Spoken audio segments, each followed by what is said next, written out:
Beyond Time, bab 1058-1059. Untuk melihat video selengkapnya, sahabat bisa kunjungi playlist yang telah Sabta Novel sediakan. Yuk mari, kita berimajinasi bersama dan masuk ke alur ceritanya.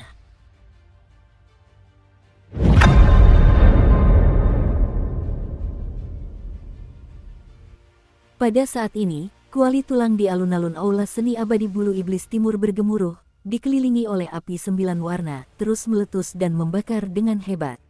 Rune-rune di permukaan kuali bersinar dengan cepat, menyebabkan api semakin membesar.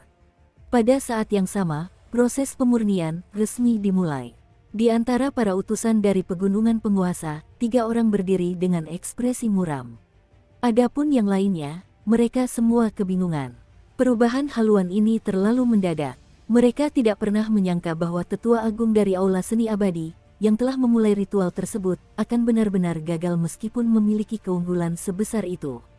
Lagi pula, jika dia tidak memiliki tingkat kepercayaan diri tertentu, tetua agung tidak akan mengundang berbagai gunung penguasa untuk menjadi saksi.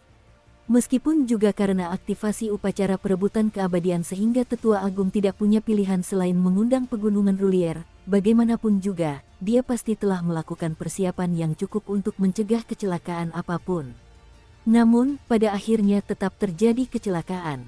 Meskipun tidak ada yang tahu bagaimana Yue Dong berhasil menyembunyikannya dari tetua agung dan membalikkan keadaan pada akhirnya, tidak diragukan lagi bahwa posisi guru abadi agung kini berada dalam ketidakpastian. Keuntungan bagi berbagai faksi akan berubah tergantung pada siapa yang menjadi guru abadi agung.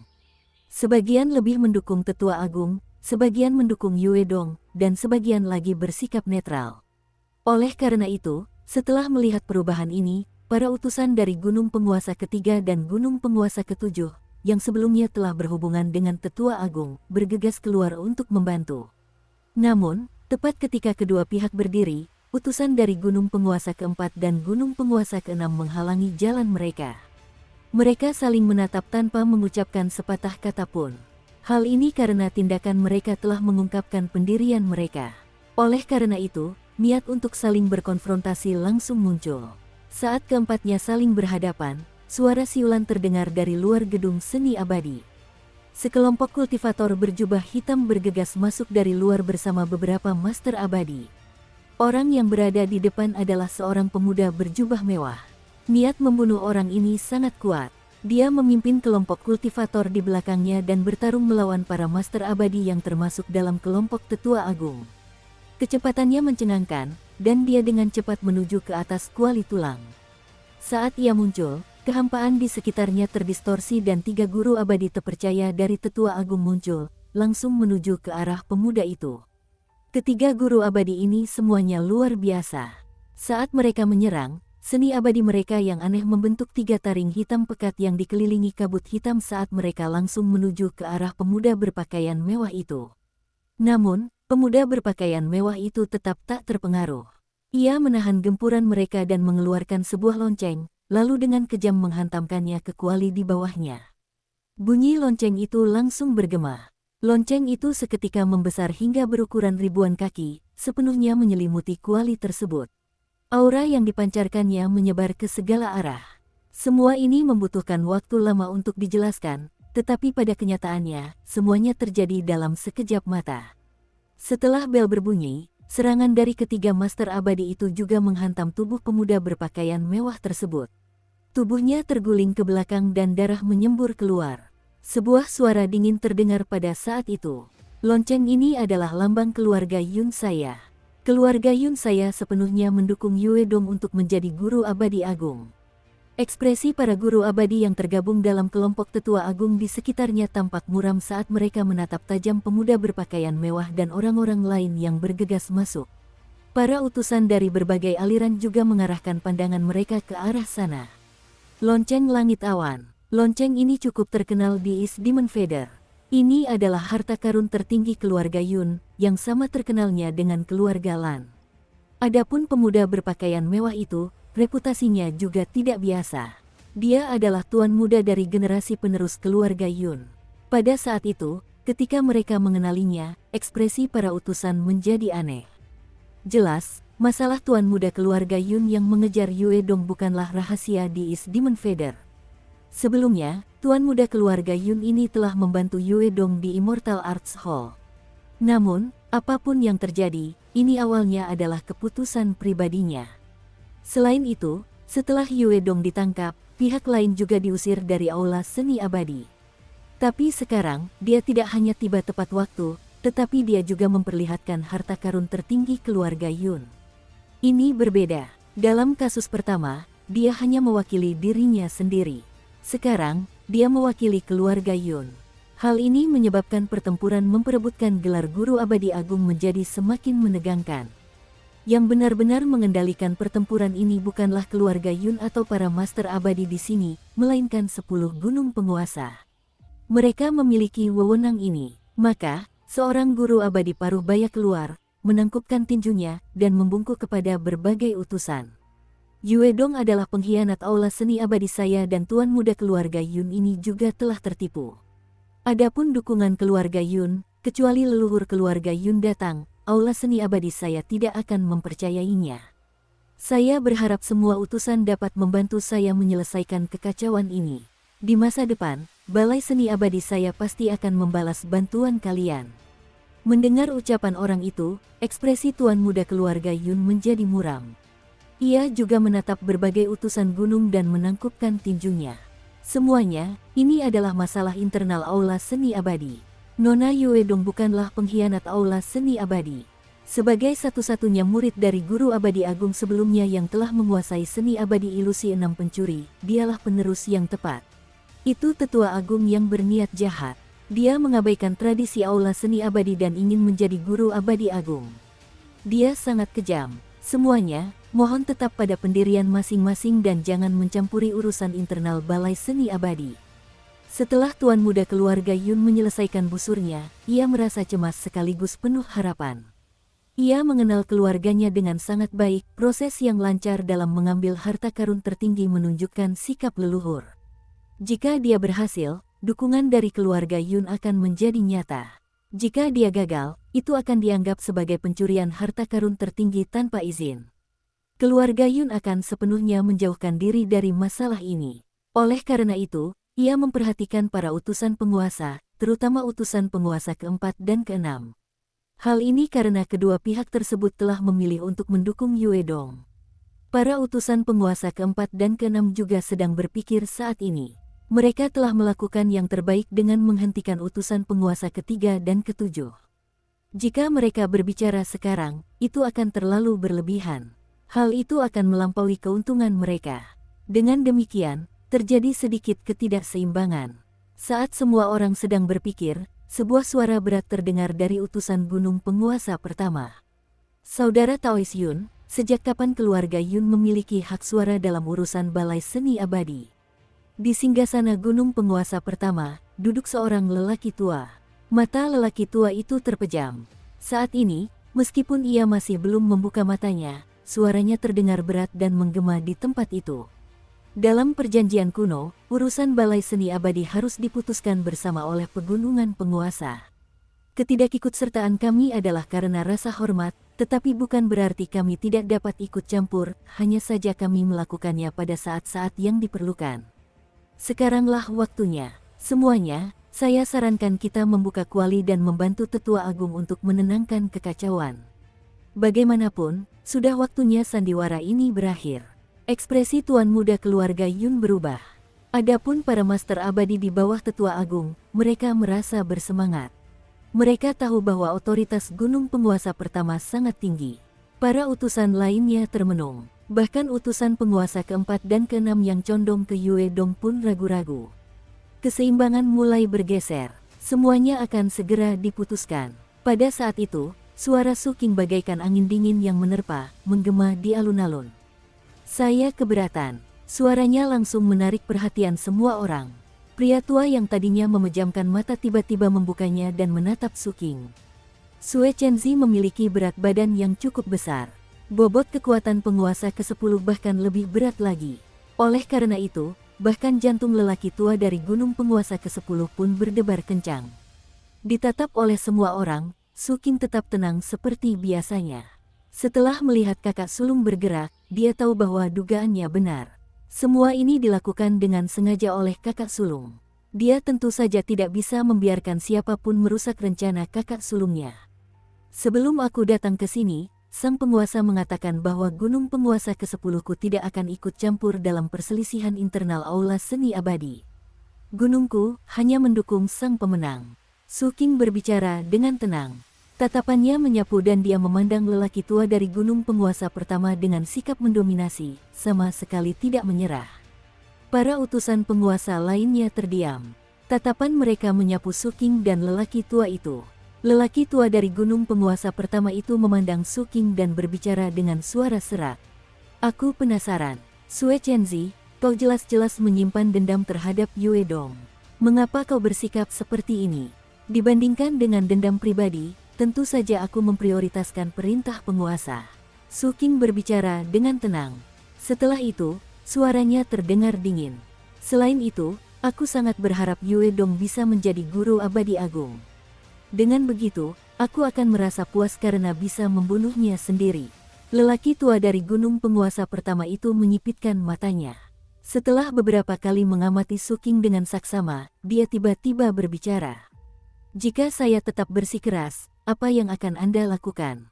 Ketika Su King mendengar ini, ekspresinya sama sekali tidak berubah. Kamu bisa mencoba. Dukung terus channel YouTube Sabta Novel. Saat ketiga kata itu menyebar, suasana mencekam langsung terbentuk. Dua badai samar-samar menyebar dari Su King dan lelaki tua dari gunung penguasa pertama, lalu saling bersentuhan. Namun, jelas bahwa perbuatan Sue Chenzi di West Demon Feather telah menyebar luas, terutama dengan kematian West Demon Child yang mengejutkan banyak orang.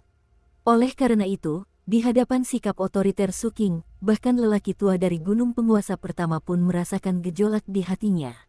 Di dalam kuali itu, jantung tetua agung dari Balai Seni Abadi juga bergejolak. Dia telah memeriksa berkali-kali sebelumnya dan bahkan menghancurkan meridian Yue Dong, menguras darahnya, dan memasang banyak batasan untuk memastikan tidak ada yang salah. Namun, dia tidak menyangka bahwa pada saat-saat terakhir, pihak lain akan menggunakan cara aneh ini untuk memindahkannya ke dalam kuali, mengubahnya menjadi situasi di mana dia dimurnikan bersama.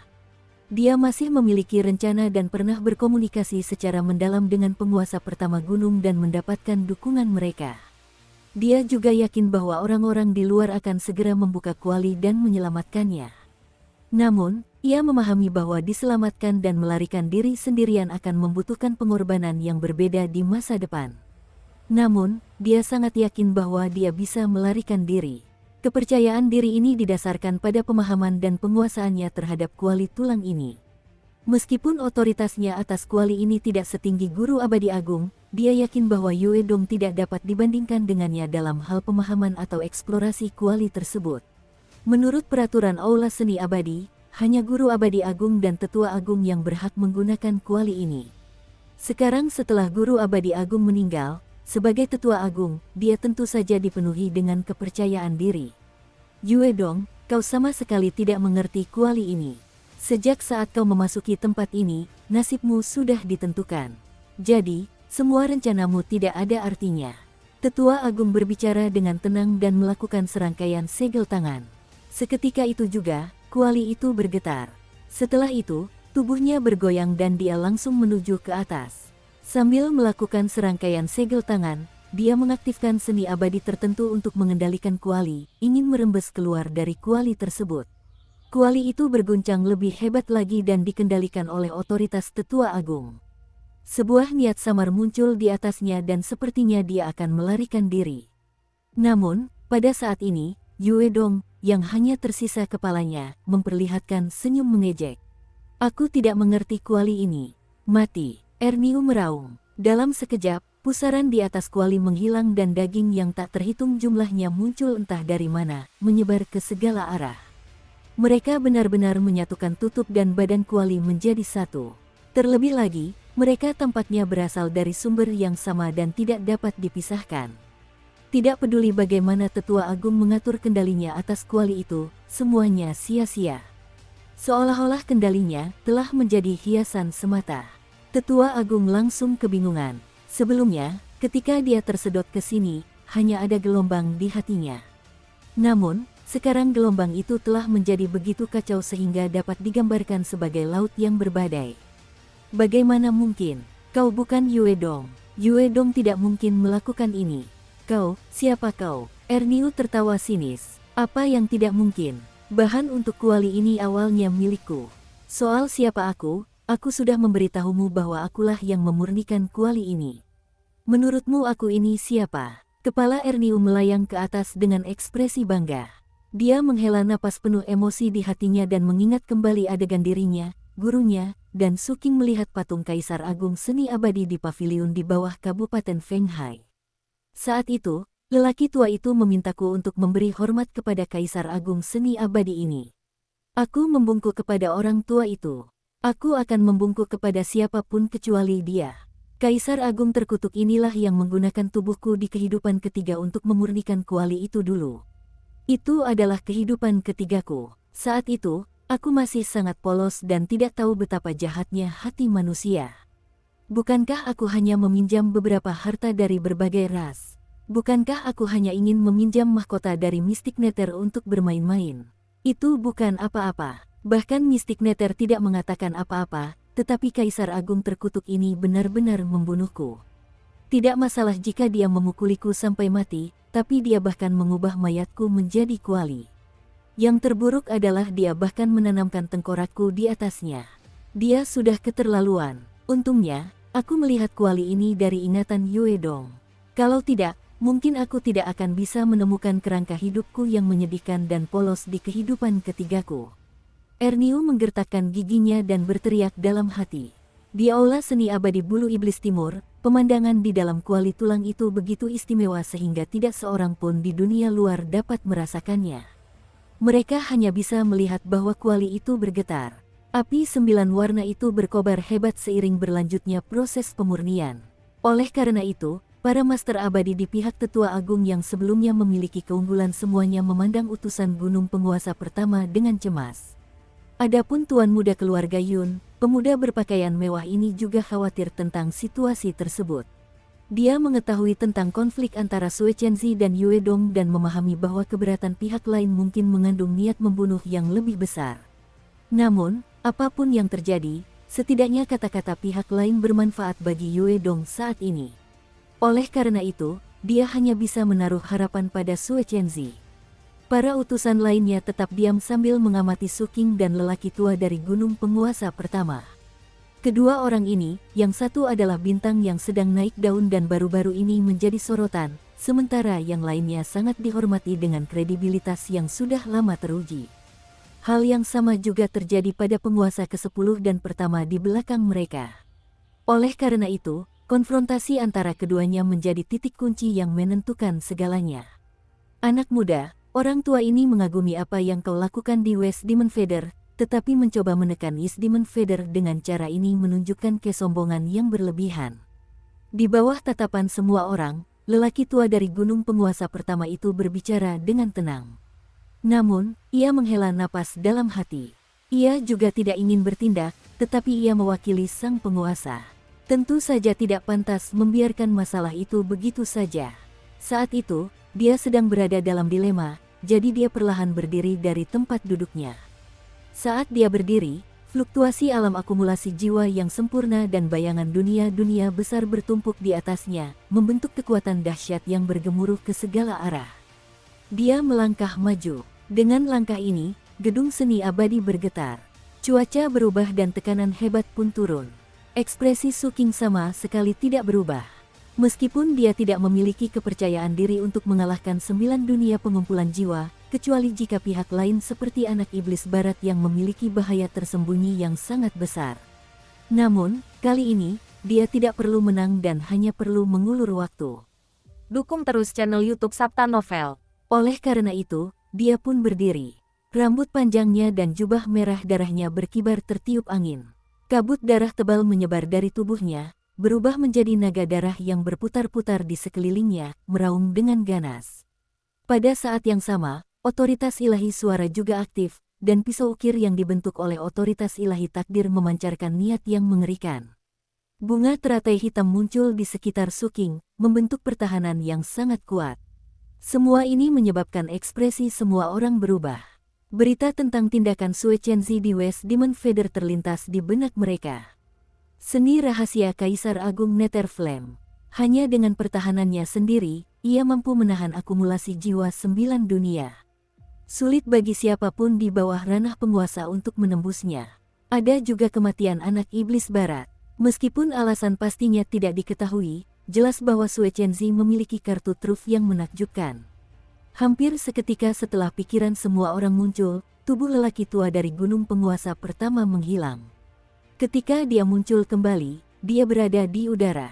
Sosok Su King juga menjadi buram dan muncul di udara, siap bertarung. Namun, pada saat itu, tawa terdengar di antara mereka berdua. Lin Kun, putra penguasa kelima yang ditemui Su King di luar, muncul di antara Su King dan lelaki tua itu. Aura 9 dunia meledak dari tubuhnya, membentuk penghalang. Bisakah kalian berdua mendengarkan saya? Menurut kesepakatan kuno, meskipun pegunungan penguasa memiliki hak untuk ikut campur dan membuat keputusan akhir, sejak zaman dahulu, berbagai penguasa tidak pernah menggunakan hak ini. Saudara Zhang, apakah Anda yakin bahwa di tengah masa perang ini dan dengan dibukanya tempat pertapaan Kaisar Agung Api Neraka yang sudah dekat, Anda masih ingin mewakili gunung penguasa pertama dan secara paksa ikut campur dalam urusan Aula Seni Abadi, bahkan ketika Sue Chenzi, utusan penguasa ke-10, menyatakan penentangannya. Lin Kun menatap lelaki tua dari gunung penguasa pertama dengan tatapan dalam. Saudara Zhang, konsekuensi dari masalah ini sangat besar. Terlebih lagi, sebelum aku datang, ayahku telah memerintahkanku untuk mendukung keputusan gunung penguasa ke-10. Jadi, saya minta Anda untuk berpikir 2 kali. Ekspresi lelaki tua dari gunung penguasa pertama itu berubah muram. Dia menatap Lin Kun, lalu ke Su King. Setelah terdiam sejenak, dia mendengus dingin. Karena rekan Taois Lin telah mengatakan demikian, mari kita lupakan saja masalah ini. Setelah itu, ia kembali ke tempat duduknya dan memejamkan mata untuk bermeditasi.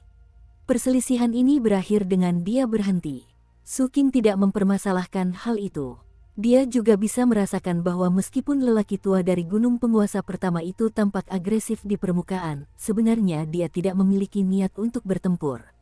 Oleh karena itu, baguslah mereka tidak berkelahi. Dia mengangguk kepada Lin Kun, yang telah menyelesaikan masalah ini. Lin Kun tersenyum. Dia memiliki niatnya sendiri dalam melakukan ini. Di satu sisi, ia merasa bahwa lelaki tua dari gunung penguasa pertama membutuhkan alasan untuk mundur. Oleh karena itu, ia memberikan alasan ini, yang akan menguntungkan dirinya sendiri. Di sisi lain, ia juga menggunakan kesempatan ini untuk menyatakan niat baiknya kepada Sue Chenzi. 1 tindakan, 2 keuntungan. Pada saat yang sama, ia dengan cerdik menyoroti wewenang penguasa kelima dalam menentukan guru abadi agung dari Aula Seni Abadi. Dia membunuh 3 burung dengan 1 batu. Oleh karena itu, sambil tersenyum, dia dan Su King kembali ke tempat duduk mereka. Namun, pemandangan ini membuat wajah para master abadi di bawah tetua agung memucat dan rasa enggan muncul di hati mereka.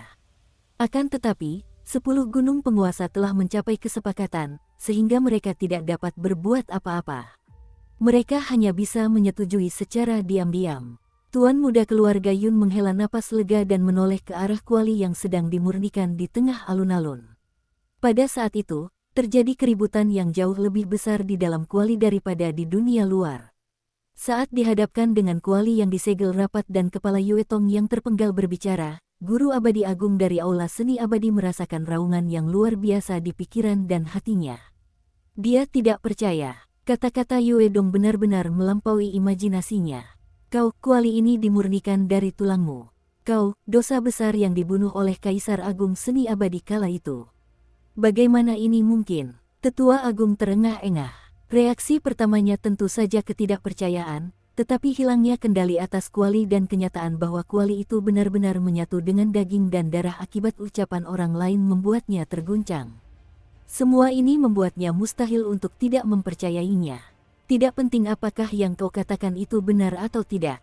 Kekuatanmu yang tidak memadai adalah kuncinya. Jika kau benar-benar memiliki kekuatan yang luar biasa, mengapa kau menggunakan metode seperti itu? Kilatan dingin terpancar di mata tetua agung Aula Seni Abadi. Dia mengerti bahwa kebenaran tidak lagi penting. Yang penting adalah bagaimana dia bisa meraih kemenangan akhir di sini. Oleh karena itu, niat membunuhnya melambung tinggi. Jika aku membunuhmu, semuanya akan terselesaikan. Tubuh tetua agung bergoyang saat ia langsung menuju kepala Yue Dong yang waspada. Dengan kultivasinya di 9 dunia pengumpulan jiwa dan seni abadi anehnya, dia langsung tiba di samping kepala Yue Dong. Tidak peduli bagaimana kepala itu terlempar, itu tidak ada artinya. Tetua agung dengan kejam menghantamnya. Dengan suara dentuman keras, kepala Yue Dong langsung hancur berkeping-keping. Namun, ekspresi tetua agung menjadi semakin muram. Hal ini terjadi karena, setelah kepala Yue Dong hancur, daging dan darah yang berhamburan langsung berkumpul kembali dan kepala itu muncul kembali. Namun, penampilannya bukan lagi seperti Yue Dong, melainkan Erniu. Dasar tua, kau tak akan punya harapan untuk membunuhku seumur hidupmu. Tetua agung tidak mengucapkan sepatah kata pun dan menyerang lagi. Kali ini, dia menggunakan seni abadi. Sebuah tangan abu-abu aneh muncul di depan Erniu dan terulur, menembus kepalanya seolah-olah sedang mengambil jiwa Erniu. Adapun sisa daging dan darah, seketika itu juga terkikis dan berubah menjadi tetesan air berwarna hitam. Namun, dalam sekejap mata, seekor cacing biru terbang keluar dari air hitam dan meledak di udara, berubah menjadi kabut darah. Setelah kabut itu berkumpul, kepala Erniu muncul kembali. Namun, wajahnya tampak pucat sekali. Namun, teriakannya menjadi semakin arogan. Sialan kau, ayo, ayo, ayo. Mari kita lihat apakah kau akan membunuhku atau aku yang akan membunuhmu duluan. Mari kita lihat siapa yang hidupnya lebih sulit. Kau menginginkan seni abadi milikku. Biar kukatakan dengan jelas, seni abadi milikmu, aku akan mengambilnya. Aku tidak akan mempelajari ilmu keabadian sedikit demi sedikit. Aku akan langsung memurnikanmu dan melahap ilmu keabadianmu sekaligus. Erniu meraung. Kecemasan di hati tetua agung semakin meningkat. Ini karena pemurnian dalam kuali ini kini berpengaruh padanya. Oleh karena itu, dia menyerang lagi tanpa ragu-ragu. Namun, setiap kali kepala Erniu roboh, pihak lain akan terbentuk kembali secara aneh. Apapun yang dia lakukan, itu hanya membuat wajah kepala yang terbentuk dari Erniu semakin pucat. Pihak lainnya seperti monster yang tidak bisa benar-benar dibunuh apapun yang terjadi. Terlebih lagi, selama jeda ini, kartu truf Erniu juga dipamerkan secara gila-gilaan. Kau menggunakan angin, hujan, petir, dan api, aku akan menggunakan logam, kayu, air, api, dan tanah. Memanggil air es abadi dari kehidupan saya sebelumnya. Erniu meraung dan memuntahkan seteguk besar air es biru yang mendarat di dalam kuali, menyebabkan proses pemurnian kuali menjadi semakin intens. Tetua agung tersentak dan kecemasan yang hebat tampak di wajahnya saat dia mencoba membunuh lagi. Di tengah gemuruh, Erniu tersadar dan meraung. Membangkitkan api kehidupan yang tak padam dari kehidupan saya saat ini. Dengan suara keras, Erniu hancur lagi. Setelah terbentuk kembali, dia berteriak, memanggil peti mati yang berisi jenazah Kaisar Utara. Menggali kembali tanah yang mengubur Kaisar Utara dari dunia abadi. Setiap kali dia membuka mulutnya, dia akan memuntahkan suatu benda. Saat api kehidupan turun, kayu peti mati dan tanah yang mengubur Kaisar menyebabkan kekuatan dahsyat kuali ini menjadi menakutkan. Lagi pula, keempat benda ini masing-masing luar biasa, mencakup kehidupan masa lalu dan masa kini. Menggunakan peti mati dan tanah Kaisar Utara untuk meningkatkan proses pemurnian meningkatkan kekuatannya ke tingkat yang mengguncang bumi. Bahkan tubuh seseorang sekuat tetua agung pun mulai terbakar dan jiwanya tersiksa. Pada saat kritis antara hidup dan mati ini, niat membunuhnya mencapai batasnya dan menyerang Erniu lagi. Erniu ambruk lalu mengumpulkan kembali kekuatannya. Kegilaan di matanya juga mencapai puncaknya dan dia mengeluarkan raungan histeris. Api, air, tanah, dan kayu sudah ada di sini, sekarang yang kurang hanyalah logam. Memanggil logam tulang yang diresapi karma agung, dan memanfaatkan kekuatan karma tak terbatas untuk menghancurkan ujung seni abadi Anda. Erniu mengeluarkan raungan yang memekakkan telinga dan memuntahkan tulang seukuran kuku jari. Tulang ini berwarna keemasan. Saat muncul, tulang itu bersinar dengan cahaya keemasan yang menyilaukan. Kekuatan karma di dalamnya sangat padat dan meledak sepenuhnya. Ekspresi tetua agung berubah drastis. Adapun Erniu, selain gila dan lemah, dia juga sombong. Ini adalah harta karun logam yang dimurnikan dari tulang adikku, yang menghancurkan dirinya sendiri di ibu kota kekaisaran manusia bertahun-tahun yang lalu. Energi spiritualnya terbakar, dan dagingnya habis, yang akhirnya menyebabkan tulang-tulangnya hancur sepenuhnya hingga menghasilkan tulang ini. Dulu aku diam-diam mengambilnya, sekarang aku akan menggunakannya untuk menghadapimu.